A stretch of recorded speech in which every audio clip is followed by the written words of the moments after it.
পশ্চিমবঙ্গ দিবস কি সিলেবাসের অন্তর্ভুক্ত হবে এ বিষয়ে প্রচুর প্রস্তাব এসেছে, এখনো কোনো চূড়ান্ত সিদ্ধান্ত হয়নি, জানালেন স্কুল শিক্ষামন্ত্রী দীপক কুমার বর্মন। পশ্চিমবঙ্গ দিবস পাঠ্যপুস্তকের অন্তর্গত হবে এই বিষয়ে চূড়ান্ত সিদ্ধান্ত কিছু হয়নি। বহু প্রস্তাব এসেছে।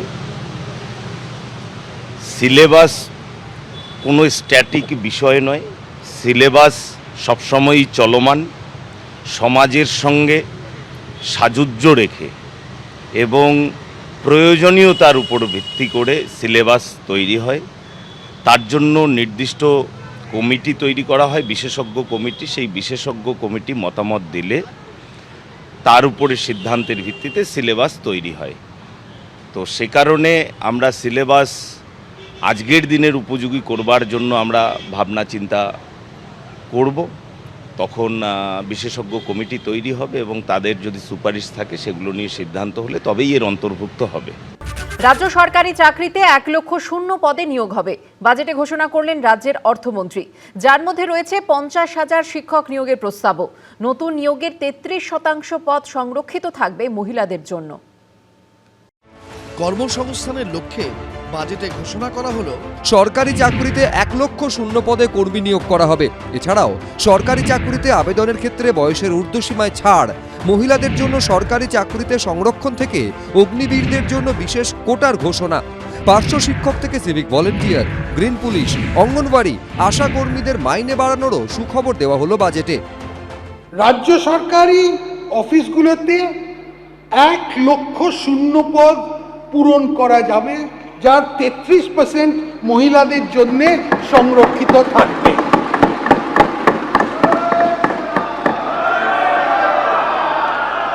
এই শূন্য পদগুলোর মধ্যে 20,000 পুলিশ বিভাগ, 50,000 শিক্ষক, অধ্যাপক, অশিক্ষক কর্মী, 1,000 ইস্টার্ন ফ্রন্টিয়ার রাইফেলস এবং বাকি অনেক সরকারি নিয়োগ করা হবে। যেখানে প্রযোজ্য সেখানে 10% অগ্নিবীরদের জন্য সংরক্ষিত থাকবে। স্বচ্ছ নিয়োগ প্রক্রিয়ার আশ্বাস দিলেন মুখ্যমন্ত্রী। এই অর্থবর্ষে 1 লক্ষ নতুন নিয়োগ হবে। বাজেট বক্তৃতায় অর্থমন্ত্রী বলেছেন, নিয়োগে কোনো রাজনৈতিক লোক নিয়োগ কমিটিতে থাকছে না, ইউপিএসসিকে ফলো করবে পশ্চিমবঙ্গ সরকার। এবং আজকে যে চাকরির দুর্নীতি হয়েছে সেই দুর্নীতির হাত থেকে আগামী দিনে আগামী প্রজন্ম, বেকার যুবক যুবতীরা রক্ষা পাবে। এটি একটি বড় দিক। ফ্রিবিজ থেকে তো চাকরিটা বা কর্মসংস্থান বা অন্য কোনো যে স্টুডেন্টগুলো পরবর্তীকালে নিজের পায়ে দাঁড়াতে পারে, সেটা অনেকটা বেটার। বেকার জিনিসটা যেটা যতটা কমবে ততটাই তো ওভারঅল গ্রোথ হবে একটা স্টেটের। এটা তো আমাদের পক্ষে খুবই ভালো, যারা আপকামিং জেনারেশন, আমাদের বয়স। আজকে ওয়েস্ট বেঙ্গলে লাস্ট 15 বছর ধরে চাকরির খুব অভাব, এমপ্লয়মেন্ট অনেক জনের কাছে নেই। আজকে যদি সত্যি এটা হয়, আমাদের রাজ্য সরকার ভরসা যেটা দিয়েছে সেটা যদি পূর্ণ হয়, তাহলে আমাদের খুব খুশি হব, স্টুডেন্টদের জন্য খুবই ভালো হবে এটা। সরকারি চাকরিতে নতুন নিয়োগের 33% পদ মহিলাদের জন্য সংরক্ষিত থাকবে। সরকারি চাকরিতে যত নিয়োগ হবে তার অর্ধেকই শিক্ষাক্ষেত্রে। সরকারি পদে নিয়োগের ক্ষেত্রে বয়সের ঊর্ধ্বসীমায় ইতিমধ্যেই 5 বছর ছাড় দেওয়া হয়েছে। এবার এই বয়সের ঊর্ধ্বসীমায় ছাড়ের সুবিধে পরবর্তী 2 বছরের জন্য বহাল থাকবে।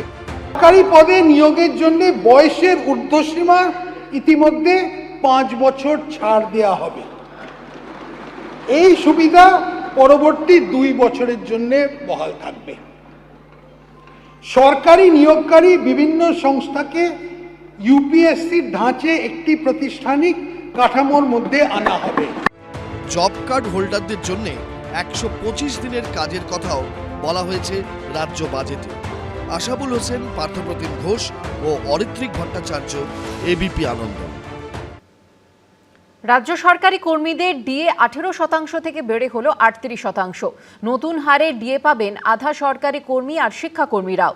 1 অক্টোবর থেকে মিলবে সুবিধা।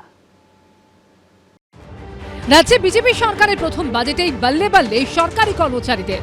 রাজ্য সরকারি কর্মচারী, শিক্ষক ও শিক্ষাকর্মীদের জন্য সুখবরের ঝুলি উপর করে দিলেন মুখ্যমন্ত্রী ও অর্থমন্ত্রী। বকেয়া মহার্ঘ ভাতা প্রদান থেকে 7ম বেতন কমিশন কার্যকর করার সময়সীমা সুনির্দিষ্ট করে দিলেন নতুন রাজ্য সরকার। আমরা ঘোষণা করছি যে বর্তমানে 18% মহার্ঘ ভাতা যেটা হচ্ছে ডিএ ওপর অতিরিক্ত 20% মহার্ঘ দিয়ে দেওয়া হবে।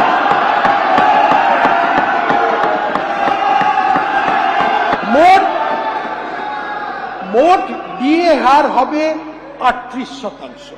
এই ডিএনএস রিলিফের বৃদ্ধি 1 অক্টোবর 2026 থেকে কার্যকরী হবে। এবার থেকে 38% হারে ডিএ পাবেন রাজ্য সরকারি কর্মীরা, মিলবে আগামী অক্টোবর মাস থেকে। বর্তমানে সরকারি কর্মীরা 18% হারে মহার্ঘ ভাতা পান।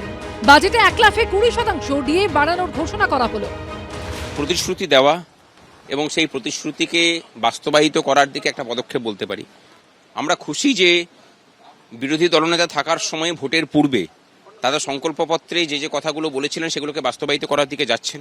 আমরা খুশি যে নতুন সরকার এসে পরে অন্তত কর্মচারীদের যে লড়াই তাকে স্বীকৃতি স্বরূপ এই ঘোষণা করেছেন। ক্ষমতায় এসে 7ম বেতন কমিশনে অনুমোদন দিয়েছে শুভেন্দু অধিকারীর নেতৃত্বাধীন সরকার। রাজ্য বাজেটে অর্থমন্ত্রী স্বপন দাশগুপ্ত ডিএ বাড়ানোর ঘোষণা করতেই পুজোর মাসে সেই টাকা রাজ্য সরকারি কর্মীদের অ্যাকাউন্টে পৌঁছে দেওয়ার কথা বললেন মুখ্যমন্ত্রী। কেন্দ্রের সঙ্গে রাজ্যের তফাৎ ছিল 42%, আমরা 20% ডিক্লেয়ার করে দিলাম, অক্টোবরে পেয়ে যাবেন। আপনারা এতদিন ধরে আপনাদের অনেক কথা বলেছেন, প্রাক্তন মুখ্যমন্ত্রী অপমান করেছেন, ভিক্ষা দেওয়ার মতো 2% 3% দিয়েছেন, কখনো বলেছেন ঘেউ ঘেউ করবেন না। আমি আপনাদের বন্ধু হিসেবে কথা দিচ্ছি যে আর কয়েকটা মাস সময় দেন, আপাতত 20% আপনাদের দিলাম, পুজোর মাসেই অ্যাকাউন্টে পেয়ে যাবেন। বাকি যে গ্যাপ থাকলো 22%, সেটাও ধীরে ধীরে ধীরে ধীরে অপেক্ষা করুন আরেকটা বাজেট পর্যন্ত, ডক্টর স্বপন দাশগুপ্তর আরেকটা বাজেট পর্যন্ত। কেন্দ্রীয় সরকারি কর্মচারীরা বর্তমানে 60% হারে ডিএ পান। 20% ডিএ বাড়ানোর ঘোষণায় রাজ্য কেন্দ্র ডিএর ফারাক কমে দাঁড়ালো 22%।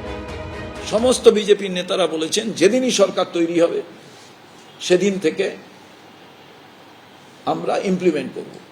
সেটা কেন হবে না? অক্টোবরে গিয়ে কেন হবে? অবসরপ্রাপ্ত রাজ্য সরকারি কর্মচারীরাও বর্ধিত হারে ডিএ পাবেন। এই সরকার কিন্তু চিন্তাভাবনা করে নেওয়া 20% দিয়ে দিল। এটা কিন্তু মানে জীবনে প্রথম, আমার চাকরি জীবনে আমি কোনোদিন দেখি নাই, আগে হয়েছে গেলে যাই না আমার।